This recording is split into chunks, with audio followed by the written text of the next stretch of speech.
Mr. Alastair Ross. Mr. Ross. Mr. Deputy Speaker. I believe that parity of funding is required between Ulster Scots and Irish to enable the Ulster Scots community infrastructure to develop in order to protect and enhance the language, heritage and cultural traditions. In recent years, significant progress has been made in redressing the imbalance in funding for Ulster Scots and Irish. For example, between 2005 and 2008, the funding allocations from my department for Ulster Scots almost doubled. In the same period, the funding for Irish increased by 6%.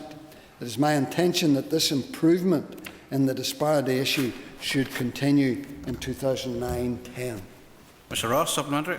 Thank you, Mr. Deputy Speaker. And the Minister will be aware there's two very successful Ulster Scots organisations in my own constituency based in Cairncastle and in Ballycarry, and they will certainly be pleased with this. But one of the things that irritates both of those organisations is the lack of funding Ulster Scots has had in the past.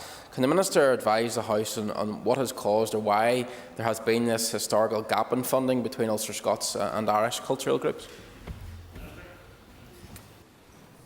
Well, certainly the two events that the honourable member alluded to, I am well aware of them. Indeed, I was invited to one last year and met representatives of the other one yesterday. So I am very well aware of their activities and their project and their ideas for expansion, which obviously I would want to support.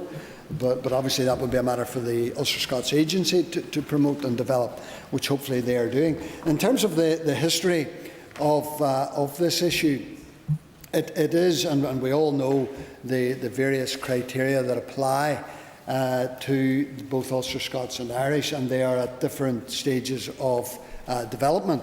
But because they are at different stages of the development, in my view, does not mean that we then say, because of that, there then must be different stages of funding.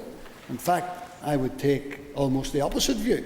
If there is a deep interest in both the Irish and the Ulster Scots, which there is, and if one is at a more advanced stage than the other, it is perfectly obvious what you have to do in order to redress the problem. The problem isn't to pour more money into that cultural outlook that already has been funded and advanced significantly over years, and not fund the other one that hasn't had the same amount of resource.